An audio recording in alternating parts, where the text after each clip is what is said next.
করছো।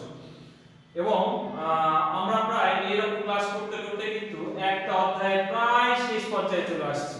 দেখো এই ক্লাসগুলো তোমরা যদি নিয়মিত ফলো করো এবং ক্লাসের কাজগুলো যদি নিয়মিত করো, দেখবা যে ওই অধ্যায়টাও তোমাদের সুন্দরভাবে শেষ হয়েছে এবং পুঙ্খানুপুঙ্খভাবে সেই অধ্যায়ের বিষয়গুলো তোমাদের মনে আছে। তো যাই হোক, আমরা যুদ্ধের শেষ পর্যায়ে চলে আসছি এবং এই যুদ্ধের পরিণতি কেমন ছিল বা আমাদের কত মূল্য দিতে হয়েছে সেই পথে আমরা আসবো। আমরা এর আগে দেখেছি যে পাকিস্তান সরকার যে যুদ্ধ করছিল তার প্রায় সমাপ্তির পথে অর্থাৎ আত্মসমর্পণের পথে তারা হাঁটছিল। তো বলো তো দেখি যে হঠাৎ যুদ্ধের শেষ পর্যায়ে অর্থাৎ নভেম্বর এবং ডিসেম্বর মাসে এসে পাকিস্তানিরা কেন আত্মসমর্পণে সমর্থ হয়েছিল বা সম্মতি জ্ঞাপন করেছিল? পাকিস্তানরা কেন আত্মসমর্পণে রাজি হয়েছিল?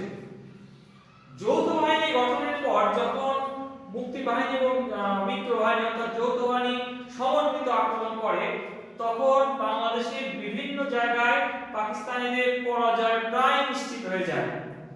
তখন বাংলাদেশের বিভিন্ন জায়গায় পাকিস্তানিদের পরাজয় প্রায় নিশ্চিত হয়ে যায়। এমন প্রেক্ষাপটে তারা বাধ্য হয় আত্মসমর্পণে রাজি হতে। এমন প্রেক্ষাপটে তারা বাধ্য হয় আত্মসমর্পণে রাজি হতে। বলতো মিত্র বাহিনী বলতে কি বোঝায়? মিত্র বাহিনী বলতে কি বোঝায়? ভারতীয় সৈন্য বাহিনীকে আমরা বলি মিত্র বাহিনী। ভারতীয় সেনাবাহিনীকে আমরা বলছি মিত্র বাহিনী। যৌথ বাহিনী কাদের নিয়ে গঠিত হয়েছিল? যৌথ বাহিনী কাদের নিয়ে গঠিত হয়েছিল? ইয়েস, ভারতের মিত্র বাহিনী এবং আমাদের মুক্তি বাহিনীর সমন্বয়ে যেটা গঠিত হয়েছিল সেটাকে বলা হতো যৌথ বাহিনী বা যৌথ কমান্ড। যৌথ বাহিনী বা যৌথ কমান্ড। তো আজকে আমাদের আলোচনার বিষয় আমাদের এই মুক্তিযুদ্ধ অর্জন করতে যে গণহত্যা এবং নির্যাতন করা হয়েছে তার উপর। মুক্তিযুদ্ধে যে গণহত্যা এবং নির্যাতনটা হয়েছে তার উপর। প্রায় 9 মাস আমাদের যুদ্ধ হয়েছে। এই যুদ্ধে আমাদের কিন্তু কম ত্যাগ করতে হয় নাই, আমাদেরকে ব্যাপক ত্যাগ স্বীকার করতে হয়েছে।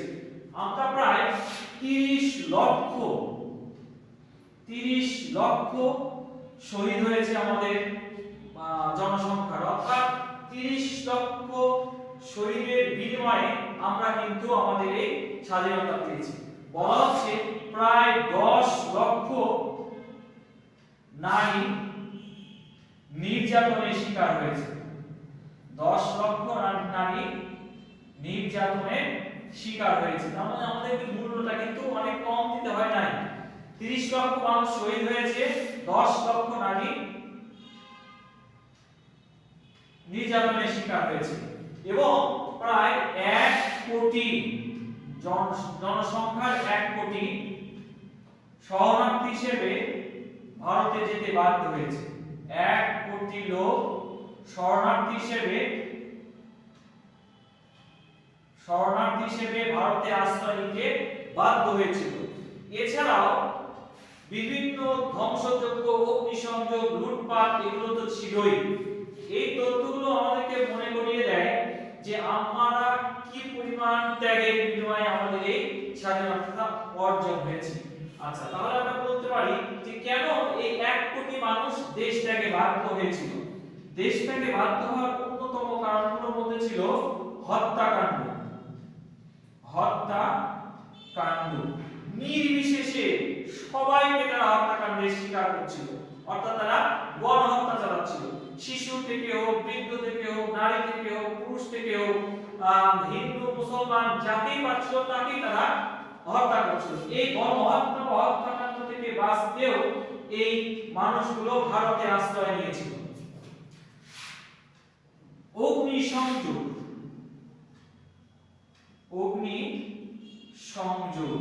তারা শুধু হত্যাকাণ্ড করেই ক্ষান্ত ছিল না, তারা হত্যাকাণ্ড শেষে বাড়ি ঘর সবকিছু তারা আগুন দিয়ে পুড়িয়ে নিঃশেষ করে যাচ্ছিল। ফলে যারা পালিয়ে বাঁচতে চাচ্ছিল তারাও তো আর এখানে ফিরে আসতে পারছিল না, তাহলে বাধ্য হয়ে তারা ভারতে আশ্রয় নিতে চলে গিয়েছিল। হত্যাকাণ্ড, অগ্নিসংযোগ, আর একটা কাজ করেছিল হচ্ছে লুটপাটও তারা করত, অর্থাৎ যা কিছু তারা পেত শুধু হত্যাকাণ্ড করে অগ্নিসংযোগ করে না, যা কিছু তারা পেত সেগুলো তারা লুট করে নিয়ে যেত। এইসব কারণে বাধ্য হয়েছিল এই লক্ষ লক্ষ মানুষ শরণার্থী হিসেবে ভারতে গিয়ে আশ্রয় নিতে। সুতরাং এই সুখে যে তারা আশ্রয় নিয়েছিল এমনটা কথা নয়, নির্যাতন করেছিল চরম। তারা যেখানে যাকে পেত সেখানে তাদের হত্যা করা হতো। তারপরে নির্যাতনের বিভিন্ন ধরনের মধ্যে ছিল অঙ্গহানি,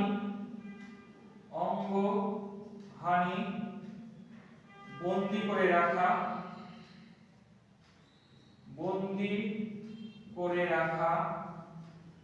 এরকম বিভিন্ন ভাবে তারা নির্যাতন করত। এই নির্যাতনের ফলেও মানুষ বাধ্য হয় দেশ ত্যাগ করতে অথবা পালিয়ে যেতে। এভাবে দেখা যায় যে পাকিস্তানিরা আমাদেরকে, অর্থাৎ পাকিস্তানি সেনারা আমাদেরকে যেমন ভাবে পারে সেমন ভাবে নির্যাতন অত্যাচার করে তারা খাদ্য দিয়েছিল বা তারা চেয়েছিল এভাবে করলে তারা হয়তো এই আন্দোলন সংগ্রাম মুক্তিযুদ্ধ বন্ধ করে দেবে। আর দুটো বিষয় এখানে আমি আলোচনায় নিয়ে আসবো, সেটা হচ্ছে বুদ্ধিজীবীদের হত্যাকাণ্ড এবং গণকবর।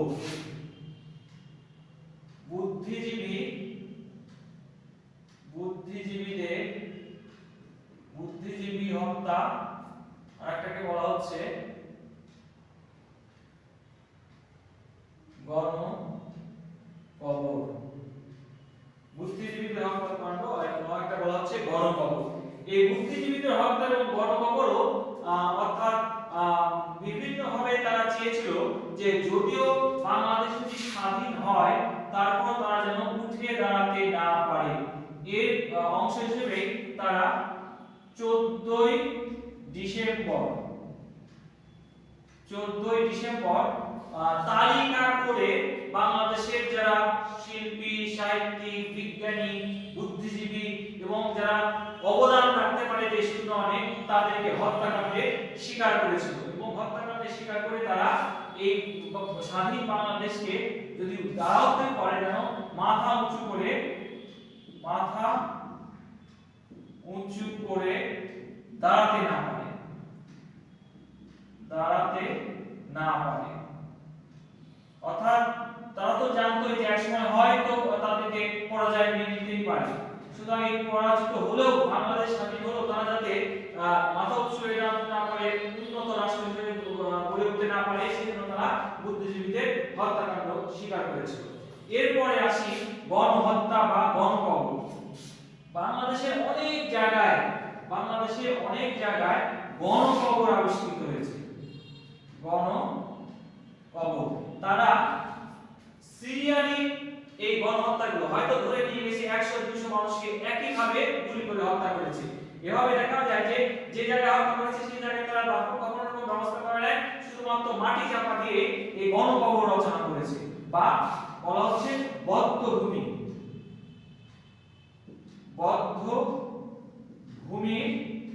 সৃষ্টি করেছে। বাংলাদেশের অনেক জায়গায় এরকম গণকবর বা বদ্ধভূমি আবিষ্কার হয়েছে, যেখানে দেখা যায় যে হয়তো কয়েক হাজার মানুষকে তারা হত্যা করে ওখানে মাটি চাপা দিয়ে রেখেছিল। সুতরাং আমরা বলতে পারি যে বাংলাদেশের স্বাধীনতা অর্জন খুব সস্তায় হয় নাই বা খুব অল্প পরিশ্রমে হয় নাই। লক্ষ লক্ষ হাজার হাজার অসংখ্য মানুষের কান্না, দুঃখ, হত্যাকাণ্ড, রক্তের বিনিময়ে আমাদের এই দেশ স্বাধীন হয়েছে। তো এই ছিল পাকিস্তান বাহিনীর ব্যাপক নির্যাতন, অত্যাচার, গণহত্যার সামান্য কিছু। তো আজকে এই পর্যন্তই। ধন্যবাদ সবাইকে। আজ আমাদের বাবু সোনার প্রথম স্কুলে যাবার দিন। একটা নতুন পৃথিবীর দরজা খুলে যাবে ওর সামনে। বাবু বাবু না, স্নেহ মমতা দিয়ে ওকে দাঁড় করানোর সামর্থ্য আমাদের রয়েছে, কিন্তু আমরা চাই ও নিজের পায়ে দাঁড়াতে শিখুক। সৃষ্টির শিক্ষা পরিবার উন্নত বিশ্বের শিক্ষা ব্যবস্থার মডেল অনুযায়ী পরিচালিত।